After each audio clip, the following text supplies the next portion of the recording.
भी मैं बता दूं कि ये इस प्रकार के विमान का बहुत ही एडवांस्ड जेट है। ये इस प्रकार के ड्रीम लाइनर क्रैश की ये पहली घटना है पूरे विश्व में।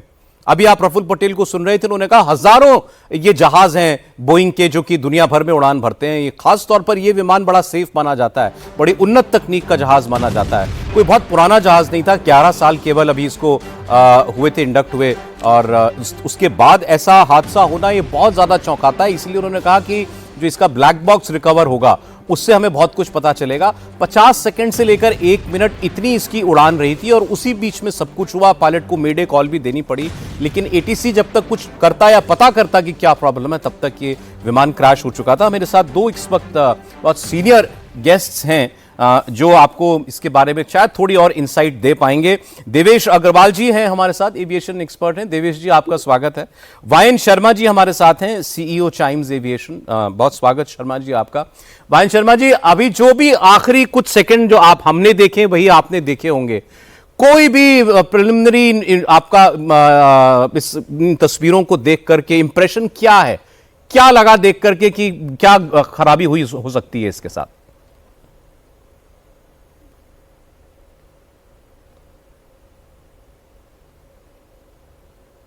वायन शर्मा जी, मेरी आवाज मिल रही है आपको?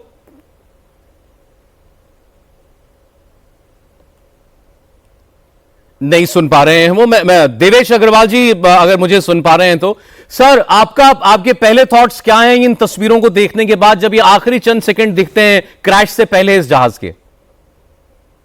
पहले तो देखिए, जिन परिवारों ने अपने लव्ड वंस को खोए हैं उनको यही प्रार्थना कर सकता हूं कि ईश्वर उनको कैसे बोले, ताकत दें कि इतना बड़ा लॉस सहन करने का।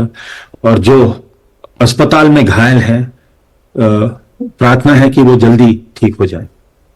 आपने बिल्कुल सही फरमाया कि 787 दुनिया का बहुत मशहूर एयरक्राफ्ट है, सबसे नया जनरेशन एयरक्राफ्ट है। इसको करीब मेरे हिसाब 2012 के आसपास डिलीवरीज इसके शुरू हुए थे, तो मतलब बहुत नया डिजाइन है। इसका जो एयरबस का इक्विवेलेंट है वो A350 है। और अगर आप देखिए, इससे पहले जो 777 है वो भी एयर इंडिया के फ्लीट में है और दुनिया के सारे एयरलाइंस के फ्लीटों में है 777। उसके करीब समझ लीजिए 1600 प्लेन बिके उसकी सारी लाइफ में।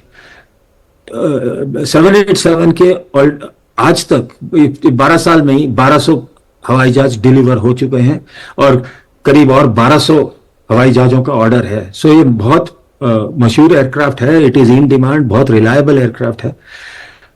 अगर आप वीडियो से ही देख सकते हैं कि it is experiencing what I would call as an aerodynamic stall. तो हवाई जहाज को उठने के लिए, जो विंग्स को, अगर हवाई जहाज को उठाने के लिए उसके ऊपर हवा फ्लो होना चाहिए। किसी कारण से वो फॉरवर्ड मोमेंटम कम हो गया है। क्यों कम हुआ है वो तो देखिए इन्वेस्टिगेशन के बाद में ही पता लगेगा कि इंजन में कोई खराबी हुई, विमान में कोई खराबी हुई, पायलट्स ने कोई गलती की, कोई वेदर का इश्यू था, कोई बर्ड हिट हो गया। आपको अगर याद है वो कैप्टन सली सलनबर्गर हडसन के ऊपर US एयरवेज के फ्लाइट में दोनों इंजन्स खो दिए गए, बिल्कुल ऐसी स्थिति में इमीडिएटली ऑन टेक ऑफ। तो ये अपने स्पेकुलेट करना ठीक नहीं रहेगा कि ये क्यों हुआ है। ये तो जैसे हमारे पूर्व एविएशन मिनिस्टर प्रफुल्ल पटेल जी ने भी बोला था, इनके हवाई जहाज के 2 ब्लैक बॉक्स होते हैं, एक है CVR कॉकपिट वॉइस रिकॉर्डर और दूसरा है DFDR digital flight data recorder.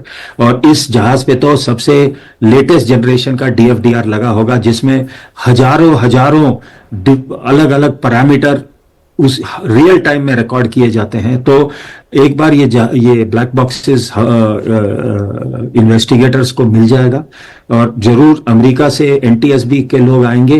दुनिया का सबसे अव्वल दर्जे का इन्वेस्टिगेटिंग एजेंसी माना जाता है। बोइंग से इंजीनियर्स आएंगे, GE से इंजीनियर आएंगे, ऑफ कोर्स इंडिया के AAIB air accident investigation board के वो तो लीड एजेंसी होगी। तो पता लगेगा कि क्या है, ऐसे नहीं है, इसका जरूर पता लगेगा कि ये एक्सीडेंट क्यों हुआ है। स्पेकुलेट करना थोड़ा मुश्किल है। मैं समझ सकता हूं, और अभी कोई क्योंकि इस पर ऑफिशियल वर्ड भी नहीं आया है तो जी सर। इसीलिए ये तस्वीर ही है बस जो हमारे सामने है, और इसी पर आप जैसे एक्सपर्ट्स की मदद से हम कुछ एक अनुमान लगाने की कोशिश कर रहे हैं। वायन शर्मा जी, अब सीईओ चाइम्स एविएशन, मुझे सुन पा रहे होंगे उम्मीद करता हूं।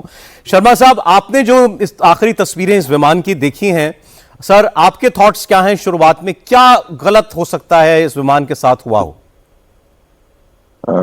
देखिए, जैसे मेरे से पहले जो ये मेरे साथी हैं वो बोल रहे थे कि स्पेकुलेशन इन सब चीजों में करना सही नहीं रहता। हैविंग सेड दैट, जो ये वीडियो देखा है इससे तो यही समझ में आ रहा है कि इमीडिएटली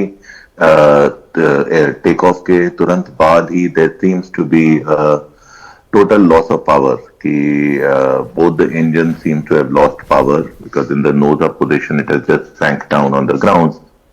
So वो ही लग रहा है इस टाइम पे, which could be multiple bird strikes, जैसे वो हडसन वाला जो क्रैश हुआ था, जैसे उसमें हुआ था कि both engines जो थे वो क्षतिग्रस्त हो जाए चिड़ियों के झुंड के आने से इंजन्स के सामने। That could be one of the reasons, but जब तक डेटा रिकॉर्डर से सारा डेटा नहीं आता और उसको नहीं स्टडी किया जाता जी, कुछ भी डेफिनेटली नहीं कहना चाहिए। नहीं सर, यही बात हम लोग बहुत सारे एविएशन एक्सपर्ट्स जो अब कह रहे हैं कि ये इसके दोनों इंजन काम करना बंद कर दिया उन्होंने अचानक, और तभी बिल्कुल जैसा आपने कहा लॉस ऑफ पावर हो गया। कितना रेयर है ये, और एक ऐसे जहाज के साथ जो कि बिल्कुल लेटेस्ट सीरीज का जहाज है? Extremely rare. अगर आप देखें तो नंबर ऑफ फ्लाइट आवर्स जो रोज कमर्शियल एयरलाइन उड़ते हैं compare to bird strike, it is a rare occurrence.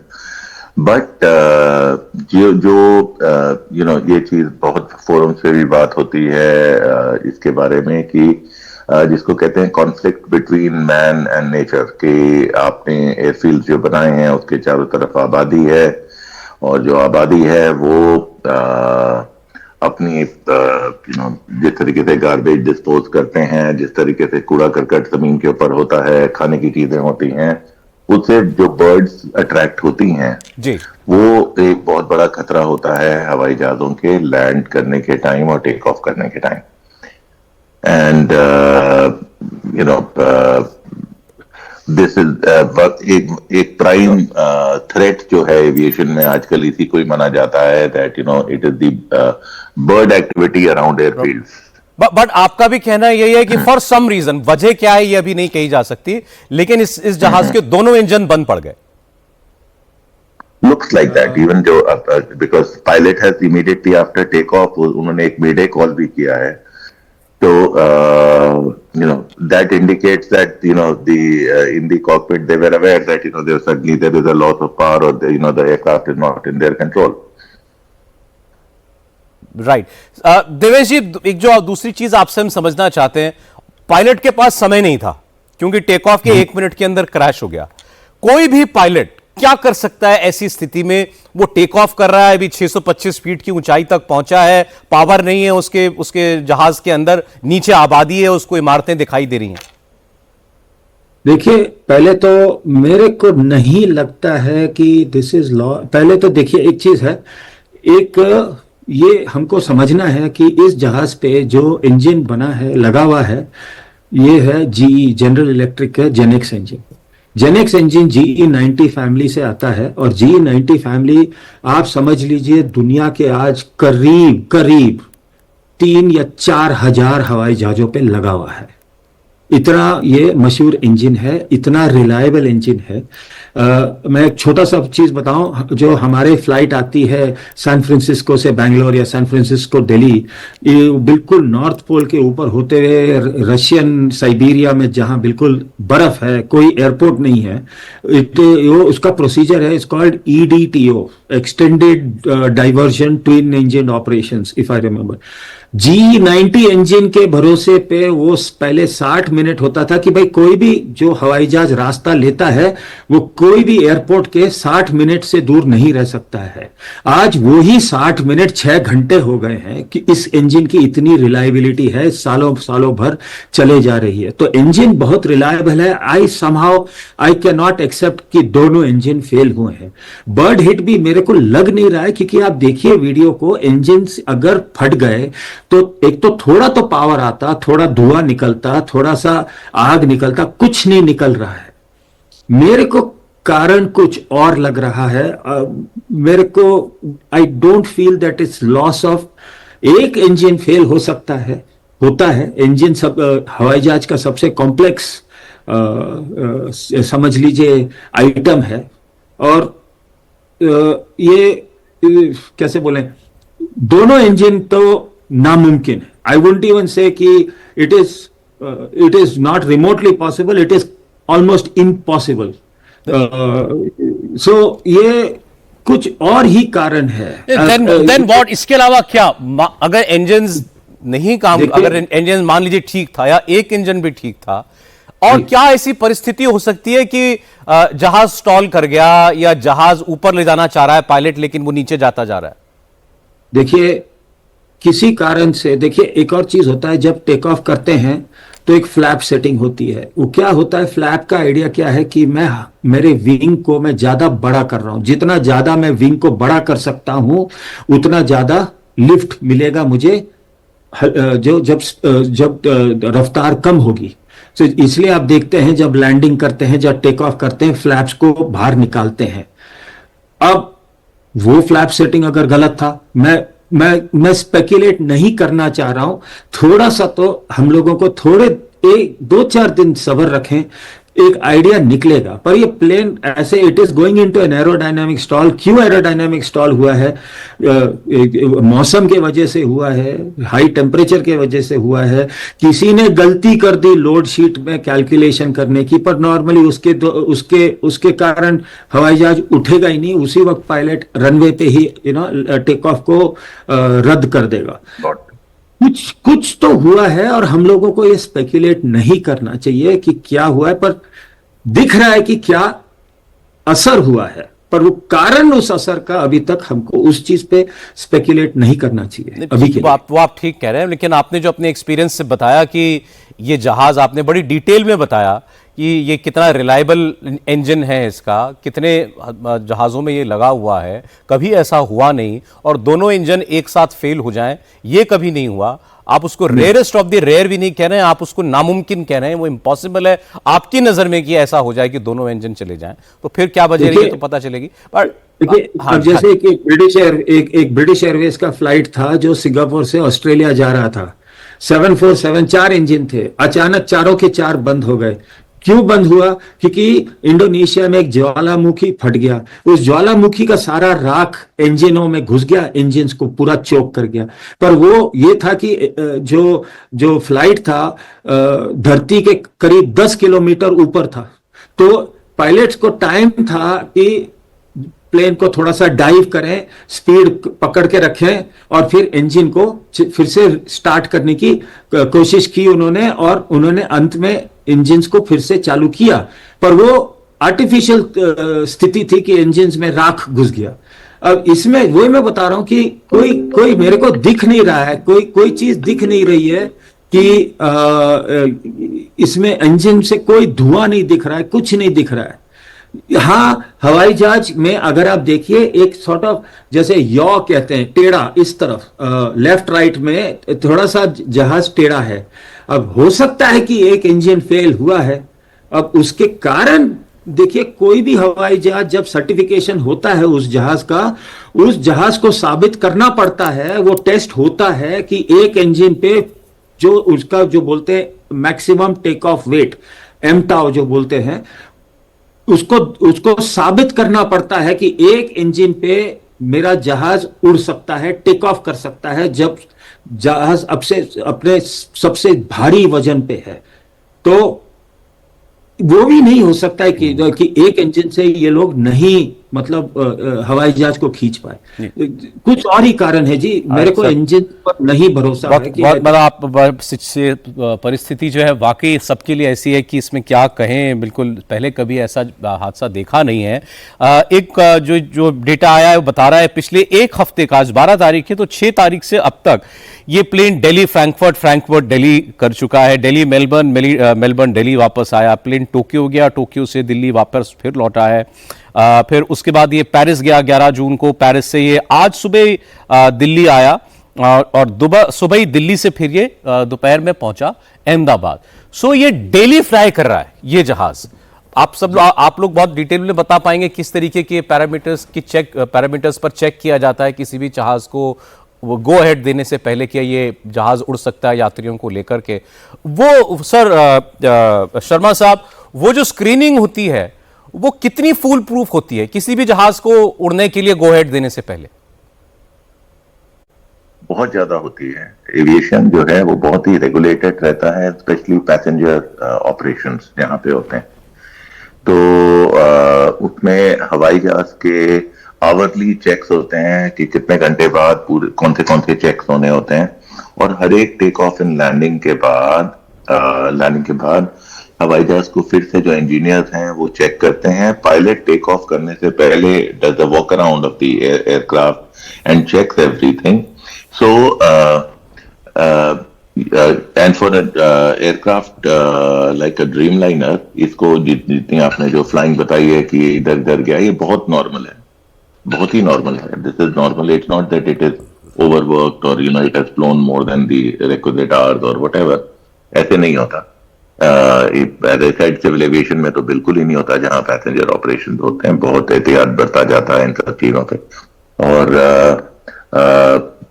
It's जैसा कि मेरे साथी कह रहे थे कि टू अर्ली टू से व्हाट इज हैपेंड, बिकॉज ये है बहुत रेयरेस्ट ऑफ रेयर केस की भाई एज यू सेइंग कि दोनों इंजन इमीडिएटली फेल हो जाए, hardly any plausible explanation for it. तो उस तरीके से जब तक वही सवाल जो मैंने देवेश जी से पूछा था आपसे पूछता हूं, ऐसी परिस्थिति में पायलट क्या कर सकता है? बहुत मुश्किल है, बिकॉज आपके पास हाइट नहीं है। अगर आपके पास हाइट हो तो उसमें आप हवाई जहाज को अपने कुछ कंट्रोल में ला सकते हैं, but 700 feet is the matter of seconds. मतलब उसमें तो there is not very much that the pilot can do. जो ट्रेनिंग में भी हम लोग सिखाते हैं that on take off if you have immediate bar loss, आप अपने आगे इन 30 degree kind of angle you look for a safe place to put the aircraft down, don't try to turn it। but वो छोटे हवाई जहाज के लिए होता है, same thing applies here also to a certain extent। लेकिन at 700 feet hardly anything that a pilot can do, honestly। Studio में कैप्टन सिकंदर रिजवी भी हमारे साथ जुड़ चुके हैं, कमर्शियल पायलट रहे हैं। बहुत स्वागत सर आपका। लेकिन बहुत दुख की खबर है आज जो हम लोग डिस्कस कर रहे हैं, और क्या हुआ होगा इस जहाज के साथ हम लोग केवल अनुमान लगा सकते हैं। वही तस्वीर जो हमने देखी, आपने भी देखी, आपका आंकलन क्या कहता है अभी तक? देखिए, मेरा लास्ट 40 इयर्स का जो एक्सपीरियंस है इस दर्दनाक हादसे के लिए, तो मैं क्या कहूँ, लेकिन हाँ मैं आ रहा हूँ। थोड़ा सा मैं अपसेट हो गया हूँ सुन करके जो भी न्यूज़ लास्ट आई है। एयरक्राफ्ट हमारा परफेक्ट 14 साल से फ्लाई कर रहा है। 1200 एयरक्राफ्ट पूरे दुनिया के अंदर उड़ रहे हैं, ये कोई शिकायत नहीं आई। छोटी मोटी शिकायतें आती रही हैं। आज से 10 साल पहले एक शिकायत आई थी जब निप्पॉन एयर जापान एयरलाइंस का एयरक्राफ्ट में कॉकपिट में धुआं आ गया था, तो फोर्स लैंड कर दिया गया था, शूट ऑपरेट की गई थी, पैसेंजर को उतारा गया था। तो भारत सरकार के पास 8 जहाज ही सेम आ गए थे 787, उनको ग्राउंड कर दिया गया था और महीनों खड़े रहे थे। बाद में बोइंग ने इसको चेक्स किए सब, उसके बाद दोबारा स्टार्ट हो गए। चलिए एक एक कहानी हो गई। लेकिन एक चीज़ है, एक एंगल है, एक वीडियो आई है जिसको सभी लोग देख रहे हैं, वायरल हो रही है कि वो एयरक्राफ्ट जा रहा है, जैसे दूर से लगे को लैंडिंग कर रहा है लैंडिंग बोर्ड पे। आप इसको इनलार्ज करके देखने की कोशिश करिए, बहुत क्लियर नहीं है, ब्रॉड है थोड़ी सी, लेकिन वो ये लगता है कि बड़े आराम से ना तो राइट ना लेफ्ट जा रहा है। अगर पावर लॉस हुई है तो कैसे हुई? 1, एयरक्राफ्ट एयरवर्दीनेस कंडीशन में, एयरवर्दी कंडीशन में फ्लाई कर रहा है, सब कुछ ठीक है। पायलट हमारे बहुत एक्सपीरियंस है, 8000 प्लस घंटे की फ्लाइंग किए हुए कैप्टन है। एयरक्राफ्ट में कोई प्रॉब्लम नहीं है, फुल लोड है, 1,35,000 लीटर फ्यूल भी है इसके अंदर। लेकिन ये अचानक 1 मिनट के टेक ऑफ के बाद ये उतरना शुरू हो गया। कैसे? ना तो बर्ड हिट हुई, बर्ड हिट होती तो एक इंजन में होती, दूसरा इंजन में इतनी पावर है कि जाके गो राउंड करता, लैंड कर जाता। मैं कहता हूँ दोनों इंजन में भी बर्ड हिट करती तो टेक्स टाइम, वो क्लाइम कर जाता। ये अचानक कैसे हुआ है? हाँ, एक एंगल है जो मैं काफ़ी देर से इसको देख रहा हूँ, समझ रहा हूँ। मुझे तो ये लग रहा है कि कहीं ना कहीं ये कंप्यूटर से रिलेटेड है, कहीं ना कहीं जो है ये सैटेलाइट से रिलेटेड है, क्योंकि एयरक्राफ्ट सैटेलाइट से कनेक्टेड रहता है, ये फ्लाई करता है। कट शॉर्ट करता हूँ, लंबी बात नहीं करना चाहूँगा। मुझे एक नज़र में सैबोटाज लग रहा है, वो कंप्यूटर से किया हुआ है। जब हम ड्रोन को उतार सकते हैं किसी कंट्री के अंदर, कहीं से किसी को हैक करके, पूरे हम खजाने खाली कर सकते हैं हैक करने के बाद किसी से, तो ये तो बहुत आसान सा है, क्योंकि तो लैपटॉप लगा करके अंदर कॉकपिट में बैठ करके इंजीनियर्स लगे रहते हैं, एवियोनिक्स इंस्ट्रूमेंट को चेक करते रहते हैं, तो उसको हैक करना बहुत आसान है, क्योंकि कंप्यूटर से बहुत काम करता है। हम अभी आपको याद दिला दूं, 93 में एक एयरबस 320 थी जो बेंगलोर में लैंडिंग के टाइम पे क्रैश हो गई थी, एयरपोर्ट से पहले ही क्रैश हो गई थी। वो लैंडिंग मोड में थी और वो कंप्यूटर ने किया था, कमांड चला गया था लैंडिंग का, और नया जहाज़ आया था, पायलट्स भी उसमें नए ट्रेन थे, उसको कोशिश करी उन्हें संभालने की, वो जाके लैंड हो गया, क्रैश हो गया। कंप्यूटर ने फ्लाई किया था उस जहाज़ को। लेकिन इस एयरक्राफ्ट को देखने से ये लग रहा है कि उड़ा है और जाके सीधे लैंड कर गया और क्रैश कर गया। लैंड क्या क्रैश कर गया। क्या कंप्यूटर हैक नहीं हो सकता है? हम लंबी लंबी बातें करें, हम CVR का इंतजार करेंगे, डाटा रिकॉर्डर का इंतजार करेंगे, सालों लग जाएंगे, 2 साल लग जाएंगे हमारे पास इसी को करने में। लेकिन इस एंगल से कोई नहीं सोच रहा है कि हो सकता है कर लिया गया हो, पायलट के कंट्रोल से बाहर हो गया हो, पायलट कंट्रोल ही ना कर पा रहा हो, मेडे कॉल करने के बाद दोबारा कॉल ही नहीं करी पायलट ने। मेरा वर्जन है ये, और मैं इसको दावे से नहीं कह सकता हूं, लेकिन मेरा अपना पर्सनल अनुमान है। आप मतलब रूल आउट नहीं कर रहे हैं, इनफैक्ट आपको लग रहा है कि ये साबोटाज कोई साजिश भी इसके अंदर जी बिल्कुल हो सकती है। हमारे साथ 2 और बड़े सीनियर मेहमान हैं, दोनों का ये तो कहना है कि ये बहुत ही रेयरेस्ट ऑफ द रेयर मामला है, क्या हुआ होगा ये नहीं कहा जा सकता है। एविएशन हिस्ट्री में साबोटाज के भी कभी कोई लम्हे आए हैं क्या? क्या साबोटाज वजह रही है कभी किसी प्लेन क्रैश की? देवेश जी। सर, हैकिंग के वजह से तो नहीं हुई है, और मैं कैसे बताऊं, I am little sceptical on that. अगर किसी ने हैक किया होता तो अभी तक वो अपने सब जगह इंटरनेट पे सब पे वो they would claim responsibility. Pahalgam में हुआ पर तुरंत टेररिस्ट ने रिस्पॉन्सिबिलिटी क्लेम कर ली है, तो वो मुझे लगता नहीं है। और अगर आप देखिए, इसके 1200 जहाज डिलीवर हो चुके हैं। आप बता रहे हो कि अगर एक 787 को हैक कर दिया, सारे के सारे 1200 जहाजों को इमीडिएटली ग्राउंड करना पड़ेगा। सारे दुनिया के एविएशन इंडस्ट्री में इतना कंफ्यूजन हो जाएगा, इतना पैनिक हो जाएगा, आप पूछिए मत। I am very very very very sceptical. I mean, due respect आपके गेस्ट को, पर it is, we have to wait for the at least a preliminary report. मेरे को अंदाज है कि करीब 2 से 4 दिन, मैक्सिमम 1 हफ्ते में एक प्रिलिमिनरी रिपोर्ट जरूर आएगा। That is what my gut feeling है। देखिए, जब जांच होती है तो जो एजेंसियां हमारी हैं बहुत प्रोफेशनल हैं, इस जहाज को बनाने वाली कंपनी है वो भी इसकी जांच में लगेगी, सारी बातें होंगी। तो मतलब जो जांच होती है बड़ी कॉम्प्रिहेंसिव होती है, और ये भी हम आपको दर्शकों को बता सकते हैं, जांच में सारे पहलू देखे जाते हैं, किसी चीज को रूल आउट नहीं किया जाता। जब तक वो किसी एक नतीजे तक ना पहुंच जाए तब तक उनके लिए हर वजह मुमकिन होती है। ये इन्वेस्टिगेशन की बेसिक थ्योरी है।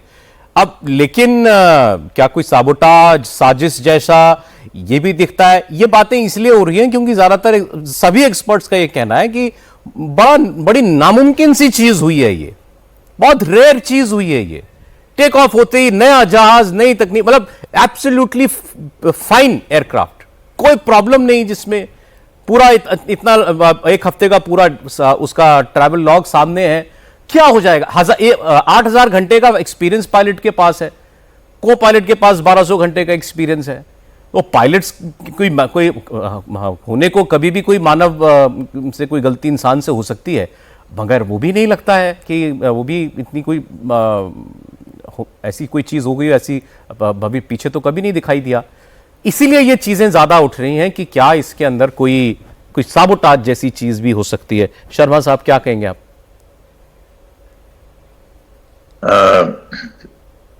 देखिए, ये तो जो रिजी साहब कह रहे हैं, theoretically may be possible, I don't know, because ये नहीं है, this is not the only fly-by-wire aircraft technology which is there. It is there in 20 other aircrafts also. So if this was possible, then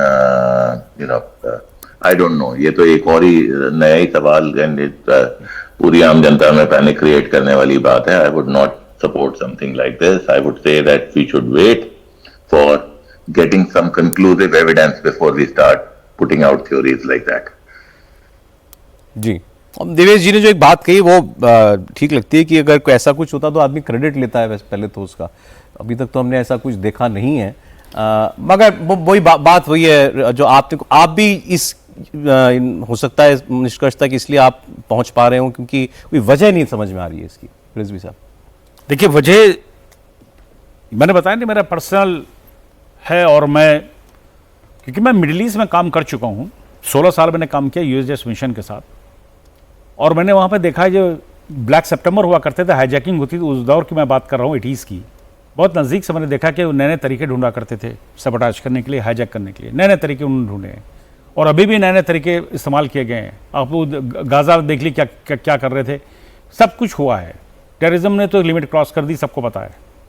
वो किसी हद तक जा सकते हैं. बहुत पढ़े लिखे हैं भाई, कंप्यूटर लेके बैठते हैं, सब कुछ लेके बैठते हैं. वो इस पर कहने में इतनी झिझक किस बात की है? क्योंकि मुझे तो ऐसा लग नहीं रहा है कि इसके अंदर के पायलट एरर है या मैलफंक्शन. झिझक की बात नहीं है सर, लेकिन ये लास्ट थियरी हो सकती है. उससे पहले तो अनगिनत चीजें ऐसी हो सकती है ना जो अभी नाम समझ पा रहे हो. बिल्कुल बिल्कुल बिल्कुल हो सकती है, लेकिन जो आज की डेट में हो रहा है, उड़ते हुए एयरक्राफ्ट को लैंड करवा लिया जाता है, ड्रोन को लैंड करवा लिया जाता है. वो कैसे करवाया जाता है? उनके कंप्यूटर को हैक करके करते हैं ना हम ऑपरेट. और ये सिविलियन एयरक्राफ्ट में बहुत आसान है. कॉकपिट के अंदर लैपटॉप लेकर जाके सारे बॉयज बैठते हैं जो काम करते हैं, यानी इसके ऊपर इंस्ट्रूमेंट के ऊपर नहीं करते हैं, करते ही हैं. किसी भी एयरक्राफ्ट किया जा सकता है. आप देखिए, पूरे पूरे खजाने खाली कर दिए हैक करके, कहाँ हजारों मील दूर बैठ करके. सैटेलाइट से सारा हो रहा आज की डेट में. जी, अब ये सब जांच में खैर सामने आएगा. मैं आपको कुछ और अपडेट दे देता हूं जो ग्राउंड से आ रही है. अहमदाबाद में प्लेन क्रैश हुए करीब 4 घंटे हो चुके हैं. अहमदाबाद के पुलिस कमिश्नर ने प्लेन में सवार सभी 242 लोगों की मृत्यु की बात कह दी है. प्लेन में सवार कोई यात्री नहीं बचा. लेकिन अब प्रशासन का सारा जोर रिलीफ वर्क पर है, क्योंकि जहाज जहां गिरा था, जिस जगह पर प्लेन क्रैश हुआ था, वो एक मेडिकल कॉलेज का परिसर है और वहां पर मेस थी, हॉस्टल थे, स्टाफ क्वार्टर्स थे. ऐसे में वहां मौजूद लोगों में से भी कई लोग मारे गए हैं और कई लोग घायल हैं. उन लोगों के लिए राहत और बचाव का काम जो है वो किस तरीके से इस वक्त चल रहा है, इसे लेकर हमारे सहयोगी निर्णय कपूर जो ग्राउंड पर हैं, उन्होंने एक रिपोर्ट भेजी है. में जो भीषण प्लेन क्रैश हुआ है उसकी पूरी कहानी अगर आपको समझनी है तो यहाँ सिविल हॉस्पिटल का ये जो अतुल्य मैस है, इसके बाजू वाली बिल्डिंग में टॉप पे मैं खड़ा हूँ और यहाँ से मैं आपको दिखाता हूँ कि ये हादसा आखिर हुआ कैसे. जो चश्मदीदों से हमें जानकारी मिली है, एयरपोर्ट अथॉरिटी के लोगों से जो जानकारी मिली है, उस हिसाब से यहाँ पीछे अगर आप देखें, यहाँ से करीब 1.5 किलोमीटर दूर जो है वो एयरपोर्ट का इलाका है. वहाँ से ये प्लेन टेक ऑफ होते ही ये पहला जो अप होता है, उसके बाद ही प्लेन जो है वो नोज डाइव कर गया, ऐसा एयरपोर्ट अथॉरिटी के लोग जो हैं वो बता रहे हैं. और चश्मदीदों का ये कहना है कि नोज डाइव करके सामने जो ये पेड़ दिख रहे हैं आपको, यहाँ ये देखिए पेड़ जो आपको सारे टूटे हुए दिख रहे हैं, करीब 1.5 किलोमीटर दूर से ये प्लेन आया, ऊपर उठा, नोज डाइव करके ये प्लेन्स जो हैं इन पेड़ों के ऊपर से क्रैश करता हुआ यहाँ इस बिल्डिंग में आया. ये जो हॉस्टल की बिल्डिंग है, इस बिल्डिंग में आया और सामने आप देख सकते हैं प्लेन का जो टेल एंड है वो यहाँ आके अटक गया. और उसके विंग्स के साथ आपको दिखाऊं, ये जो पूरा टैंकी यहाँ बीच में लगी हुई थी वो विंग्स के साथ घिसटती हुई टूट के, इतना प्रेशर था, इतना स्पीड थी प्लेन की कि वो टूट के यहाँ पे प्लेन के हिस्से के साथ जो है वो यहाँ आ गई बिल्डिंग के कोने पे. आप देखिए टैंकी यहाँ बीच में लगी होती है और वो प्लेन के थ्रस्ट से यहाँ पे ऊपर आ जाती है, यहाँ बिल्डिंग के कोने तक आ जाती है. और यहाँ पे भी आप देखिए प्लेन का ये जो इंजन का भाग है वो आपको पड़ा हुआ दिखेगा. और सामने फिर आगे देखिए कि यहाँ से प्लेन टकराते हुए आगे सामने जो हॉस्टल्स की बिल्डिंग है, उस बिल्डिंग पे जा कर के कॉकपिट का एरिया जो है, आगे का एरिया, वो जा कर के टकराता है और वो बिल्डिंग जो है उसमें भी काफ़ी डैमेज होता है और वहाँ अंदर भी लोग मरे और प्लेन के अंदर जो लोग सवार थे वो सभी के सभी जो हैं यहाँ पे आप अंदाज़ा लगाइए जिस हिसाब से ये प्लेन टूटा है वो सभी के सभी मर गए होंगे। नीचे आप देखिए कि अभी भी जो डेड बॉडीज़ हैं उनको रिकवर करने का काम यहाँ पे चल रहा है। करीब 3 घंटे से ज़्यादा का समय जो है वो हो चुका है और यहाँ पर अभी भी डेड बॉडीज़ को ढूंढने का काम चल रहा है। यदि अंदर कोई फंसे हुए लोग हैं तो उनको ढूंढने का काम चल रहा है। इस बिल्डिंग के अंदर भी नीचे जो है रेस्क्यू ऑपरेशन चल रहे हैं और ये इस पॉइंट से आपको अगर आप देखेंगे तो पूरी घटना समझ में आ जाएगी। यहाँ से करीब 1.5 किलोमीटर पीछे एयरपोर्ट का इलाका, वहाँ से प्लेन टेक ऑफ करता है। टेक ऑफ करते ही अचानक नोज डाइव करता है और नोज डाइव करते हुए यहाँ पे आके क्रैश करते हुए इस बिल्डिंग को तहस नहस करते हुए आगे सामने वाली बिल्डिंग में टकराता है। और यहाँ आप देखिए ये जिस प्रकार से प्लेन के पार्ट्स जो टूटे हुए गिरे पड़े हैं यहाँ सामने अगर आप देखेंगे और उसके ऊपर ये टैंकी का हिस्सा, यानी नीचे से इसको फोर्स देते हुए टैंकी जो है यहाँ बीच में बिल्डिंग के लगी हुई थी वो यहाँ तक आ गई। कितना स्पीड होगी उस टाइम, कितना थ्रस्ट होगा कि इतना बड़ा कंक्रीट का जो ये स्ट्रक्चर है ये पूरी तरह अपनी जगह से करीब 20-25 मीटर खिसकता हुआ यहाँ पे आ गया टूट के। और यहाँ देखिए कितने सारे लोगों की जान चली गई इसमें। फ़िलहाल अभी ये पता नहीं चल पाया कि हादसा किस वजह से हुआ, क्या तकनीकी खामी प्लेन में आई। प्लेन के जो पार्ट्स से हमने नीचे देखा उनको रिकवर करने की प्रक्रिया भी चल रही है। ब्लैक बॉक्स जो है उसको रिकवर करने की प्रक्रिया चल रही है कि पता चल पाए कि आखिर ये हादसा जो है किन परिस्थितियों में हुआ था। देखा क्या यहाँ पे जब आप पहुँचे, क्या देखा था आपने? देखिए जब जैसे ये प्लेन गिरा उस टाइम पे एकदम पूरा धुआं हो गया था, बहुत लंबी धुआं की आवाज़ आ रही थी और गिरा यहाँ से पूरा ये जो प्लेन आपको दिख रहा है यहाँ पे सारा का सारा उसमें इसमें ये पानी टंकी इसके अंदर जाके गिरा। इसको लेके सीधा सामने की बिल्डिंग में यहाँ बच्चे हॉस्टल के बच्चे जो सिविल हॉस्पिटल में जो वर्क करते स्टूडेंट है वो बच्चे यहाँ पे रहते थे। आपने खुद देखा यहाँ पे? हाँ, जब हम लोग यहाँ पे पास में देखा बड़े धुआं की आवाज़, हम लोग पास में थे तो हम तुरंत दौड़े रेस्क्यू करने के लिए। कई लोग हम लोग ने बचाया भी, रेस्क्यू भी किया। कई बोरियाँ मतलब देखा था, बहुत बुरी तरह का हादसा हुआ है। आप देख सकते हो जिस तरह का आपने देखा पूरा बिल्डिंग है सभी है यहाँ पे सभी सिविल हॉस्पिटल के रेसिडेंट डॉक्टर वगैरह। एक कैंटीन थी जिसके अंदर पूरा प्लेन जो क्रैश हुआ सर। तो कहाँ से आया था ये? सर ये एयरपोर्ट यहाँ से 1.5 किलो के अंतर में ही है पास। तो वहाँ से जैसे ही आप देख सकते हैं पेड़ को पहले पेड़ के साथ वहाँ पे वो जो पेड़ है उस पर टकरा, उससे धीमे टकरा सीधा पूरा ये बिल्डिंग में। ये बिल्डिंग जो है कैंटीन एरिया बोलते हैं इसको, कैंटीन एक फंसा। इसके पूरा जो पानी की टंकी दिख रही है आपको, ये पानी टंकी वहाँ थी, वहाँ से पूरा खींचते हुए सीधा पूरा इसका जो मलबा पूरा उस सामने वाली बिल्डिंग में लगा। सारे पेड़ वेड़ जो है ये भी इसी में झुलस गए? हाँ सर, पेड़ यहाँ का पूरा एरिया पूरा पेड़ में सारे झुलस गए। आप देख सकते किस तरह पूरी यहाँ पे अभी पूरा हादसे का पूरा मंजर आप देख सकते किस तरह की बहुत बुरी हादसा सर हुआ इसके अंदर। तो लोग उस पर क्या कर रहे थे, क्या आसपास क्या था मतलब? सर लोग समझ नहीं पा रहे थे, सबके एकदम हुआ एकदम। जब देखिए सर तो लोगों को एकदम धुआं लगता है, आग लगी होगी। तब पता चला कि यहाँ पे कोई दिख नहीं रहा था। फिर पता चला बहुत धमाका भी हुआ, बहुत बड़ा धमाका हुआ था। कई मीटर तक यहाँ बहुत बड़ा गुब्बारे तरह आपको दिख रहा था सर। तो पूरा आग का धुआं दिख रहा था। तो सब पूरा उस तरह देखा लोग, जो पता था कि प्लेन क्रैश हुआ है उसका सब लोग यहाँ पे दौड़े, रेस्क्यू करे, पुलिस टीम सब लोग आए, करे सब लोग काफ़ी इंजरी सर पता चला क्या हुआ। जैसा कि लोग बता रहे हैं यहाँ पे फायर का बहुत बड़ा गोले की तरह ये आता हुआ दिखा था प्लेन यहाँ पे। और आपको बता दें कि लोग बता रहे हैं कि उस टाइम पूरा फायर का क्लाउड और स्मोक क्लाउड जो है वो बड़ा सा यहाँ बना हुआ था। सामने वाली जो बिल्डिंग के लोग हैं वो तो घबरा गए थे कि क्या हुआ है यहाँ पे। और इधर आपको मैं दिखाऊं, अगर आप देखें नीचे अभी यहाँ पे इस आग को बुझाने का काम तो चल रहा है, लेकिन अगर आप नीचे देखें यहाँ पे तो आपको दिखेगा कि अभी भी यहाँ कई घंटों से रेस्क्यू ऑपरेशन जो हैं वो चल रहे हैं। और यहाँ से आपको इस सीन की जो भीषणता है वो दिखेगी, किस तरह से कितने बड़े इलाके में आग फैल गई थी। नीचे अगर आप यहाँ देखें तो ये पेड़ वेड़ सब झुलस गए हैं। हमने नीचे देखी कुछ जानवरों की डेड बॉडी है जो है वो भी देखने को मिली, वो भी झुलस गए हैं। नीचे यहाँ पे अगर आप देखें अभी भी बॉडी जो है यहाँ पे जानवरों की नीचे आपको देखने को मिलेगी। पूरा इलाका यहाँ पे अगर आप देखें कितने बड़े एरिया में आग जो है वो पकड़ गई। और आसपास की जो ये बिल्डिंग है, सामने वाली जो पहली बिल्डिंग हॉस्टल की दिख रही है, देखिए किस तरह से इसको डैमेज हुआ है। और आगे के जो बिल्डिंग्स हैं उनको भी, और जिस बिल्डिंग से टकराया है जो कैंटीन की बिल्डिंग है, वहाँ पे आप देखिए किस तरह से ये डैमेज जो है वो होता हुआ नज़र आ रहा है। और जिस बिल्डिंग पे इस वक्त हम खड़े हैं, ऐसा बताया जा रहा है कि इस बिल्डिंग को भी वाइब्रेशंस की वजह से डैमेज होने की आशंका हो सकती है।